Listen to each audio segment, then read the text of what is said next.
I suppose my main question for you would be something along the lines of why you think that Kamala Harris was a good candidate for the Democrats to run. I will preface this by saying that I'm actually someone who is not a Trumper. I'm someone who inevitably did vote for Kamala Harris, but recognize that she was a deeply problematic candidate to be running this election. Um, I think when Biden decided to hold on to power that long, she was the only option, and I don't think she was a terrible candidate. She's not my pick, but I think she was a decent candidate. I Wow. wouldn't say great. The campaign being run as it was run with only 90 days, I think was pretty impressive. Her history of going so wildly different on policy positions over time did not help her at all. But I think she did a decent job running a short campaign against Donald Trump. Her debate performance was whatever. She was not a great interviewer at all. And her policy positions, like I said, they have flip flopped a lot. Um, and obviously, anything we say about her can be said for Trump a million times over. But just from her perspective, she is a very classic liberal who's gonna change her positions based on like if she's a California senator, her positions are gonna be different from if she's running for president in a general election versus running for president in a primary. So that can be problematic. But my biggest issue with them was the messaging. It should have been focused around the time right now that we live in. The concept of time, as she talked about a lot in her meme clips. And the issue was she didn't focus enough anger towards like corporations. Probably. I think she probably should have leaned into that messaging more to evoke more emotions from people. Because just saying you're going to focus on price gouging doesn't get that like populist vote out. You can't just say like, oh, I'm going to do price gouging and do good policy. Americans don't really feel good policy as much as they feel good messaging. And just saying you're going to make like slight trims around the edges to the system is not a very appealing narrative. So I think those are my biggest issues with Kamala and Democrats in general is their inability to take like a strong position on literally anything. I mean, I'm in Pennsylvania, so it's like their most of their ground game here really centered around the fact of trying to reach out to disaffect the Trump voters, which is like the dumbest political strategy I could imagine, considering like the cult-like hold he has over the people who follow him. Like they can see no wrong here, and that just the fact that you were able to get five people on camera somewhere to be like, I was a two-time Trump voter, and this time I'm voting for Harris. Like the way that she was trying to essentially just grab from this pool of people who just probably didn't largely exist as but then you're going to completely ice out your progressive wing is insanity. I don't know if she completely iced it out. I just think they tried doing too much at once. We'll know better in a few months when really good data comes out. I don't really trust any post-election polling. I bet she did get some moderate, like Liz Cheney type Republicans or Nikki Haley type Republicans. But there was a suppressed turnout with younger voters and with the base in general. And there's different arguments. Independent voters as well. Independent young men really swayed. So there's arguments about inflation. There's arguments about COVID in 2020, which led to such a high turnout.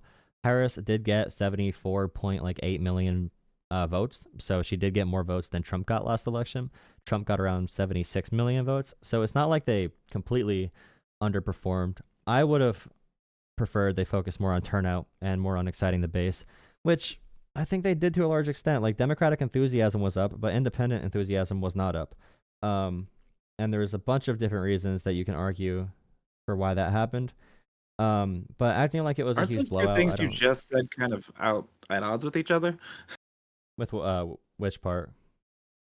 The fact that you're saying that like not as much turned out for her, but at the same time she got so many more votes than like she the base didn't turn out relative to Biden, one can say, because of the 81 million he got, but the base was never going to turn out to that regard because Yeah, that's with that no COVID or circumstance specific that like no one should ever expect a turnout like that ever again because I mean we have a largely apathetic voting base.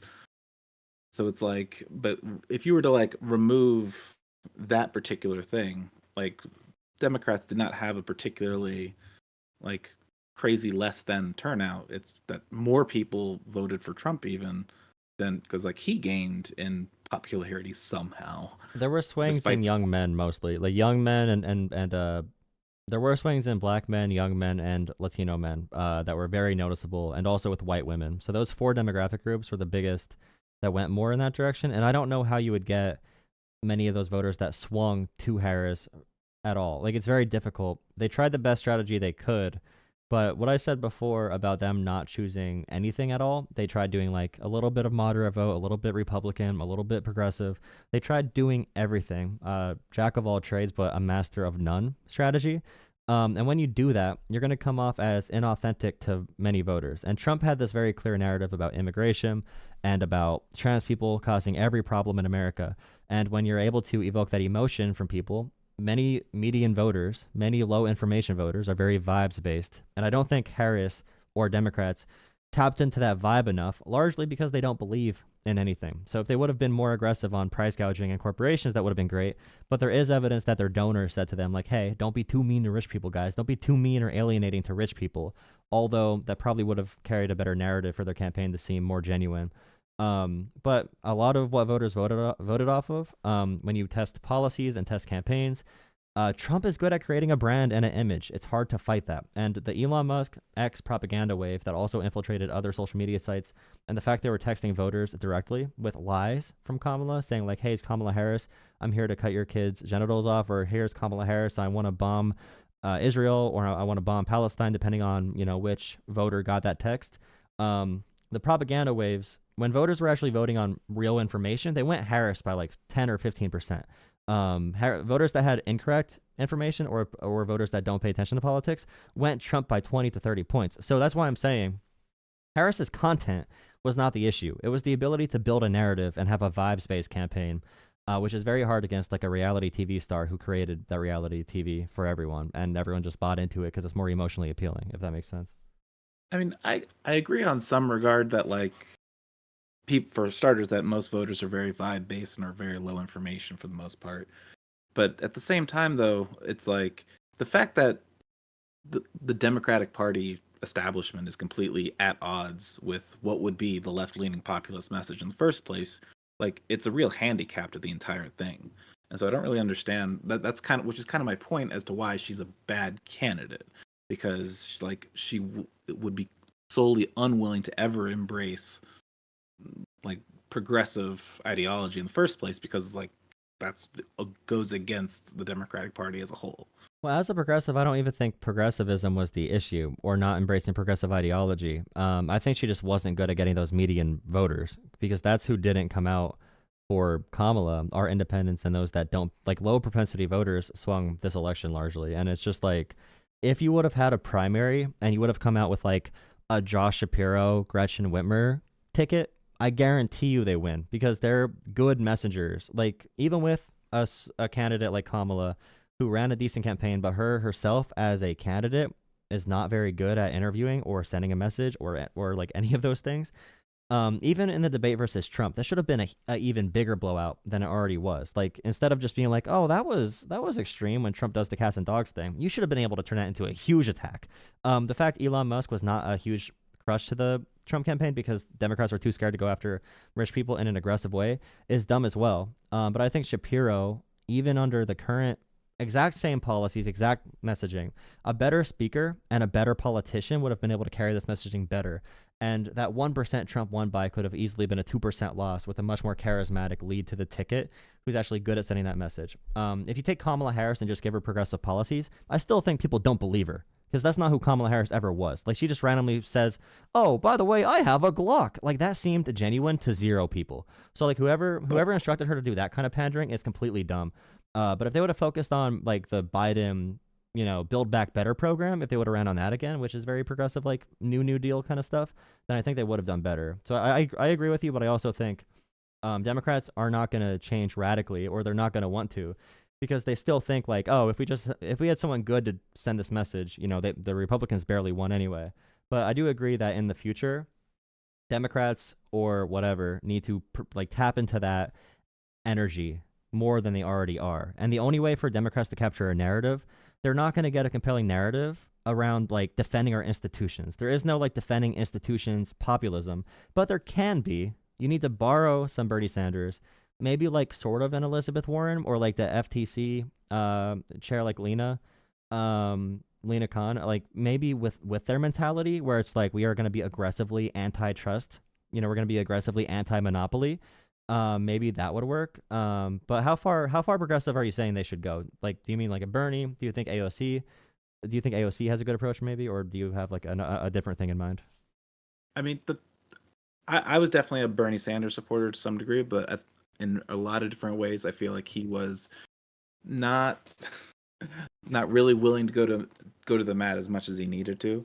Like the fact that like, he was able to propose like the 70% income tax on income over $10 million, and then let mainstream, supposedly left wing CNN type places call that communism in America, as if we didn't have higher rates at different points in American history, is insanity to me.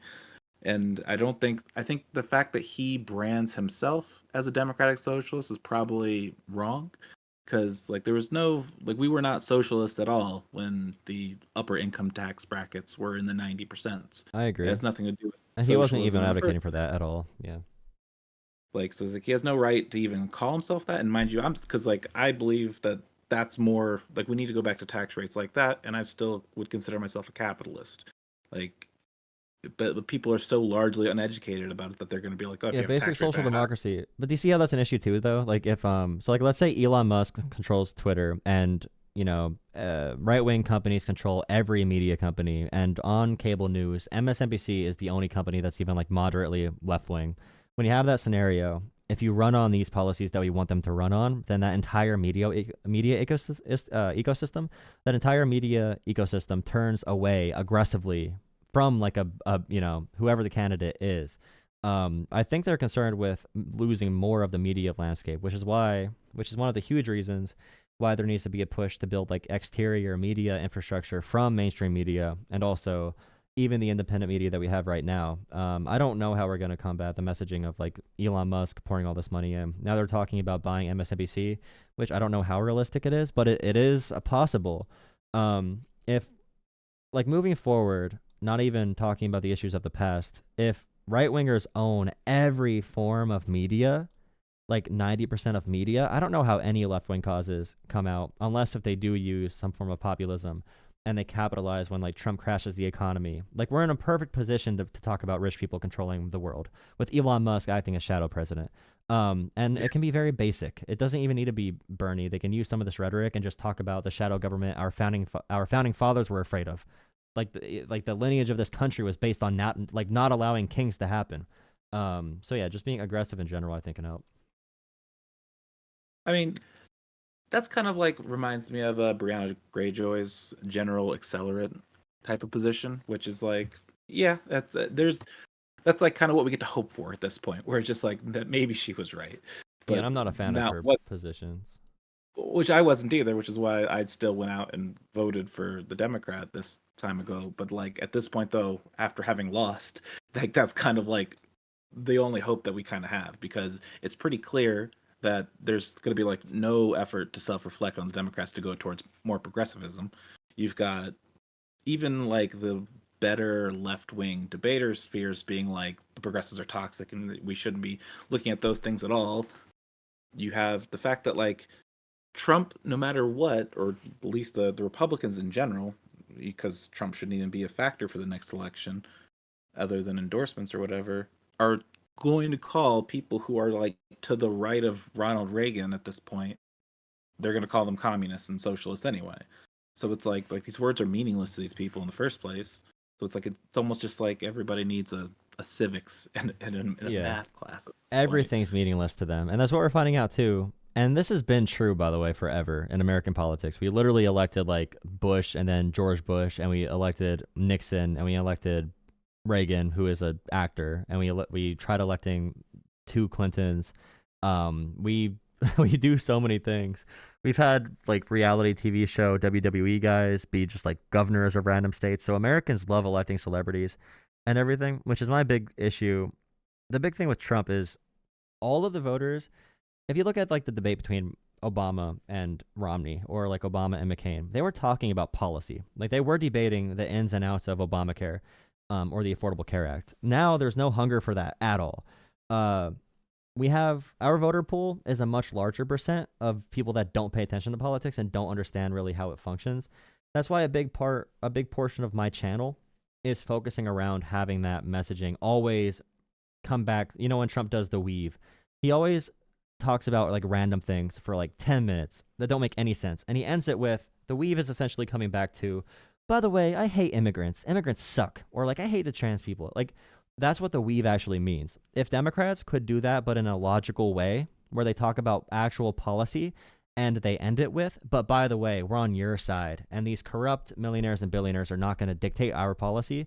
Elon Musk will not be shadow president. We are going to make policy to ban, Congress members from buying stock. We're going to make sure that policy actually gets done. We're going to cancel medical debt. We're going to provide paid family medical leave. We're going to do very basic policies that even like very liberal nations do. I think that's a winning platform and winning messaging. But I think my biggest issue with liberals is the whole decorum, follow the process thing as well, because they're just like, hey guys, that's against the rules, and Trump just does it anyway. Like, they keep on doing that over and over and over again. So there needs to be some type of stand where you at least find a way to more. And I was watching Hakeem Jeffries talk, and I'm like, this guy's so boring, bro. Like, part of your job as a politician is to sort of be like that communicator of what's happening in government to your constituents. And if you cannot communicate in an entertaining way, or at least in like a very informative, like, I don't know how to explain it, but like in a way that can transfer in today's media environment, if you can't do that, I really don't think you should be elected official. And if Bernie Sanders at 84 years old or whatever can do it, then Democrats should be able to find a candidate that can. And I think that's one of AOC's biggest perks, is she's able to stay within the limits where corporate media is not going to completely turn on her, but she also isn't afraid to dip into that populist, like, speak when she needs to.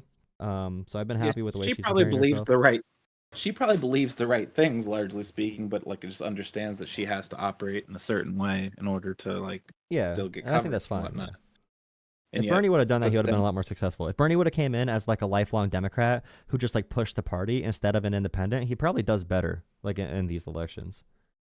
I mean, maybe, but like I don't think the problem is that like there's no way that the corporate apparatus that's like in charge of so much is ever going to get behind him, because if the messaging is the same, changing his title doesn't mean anything.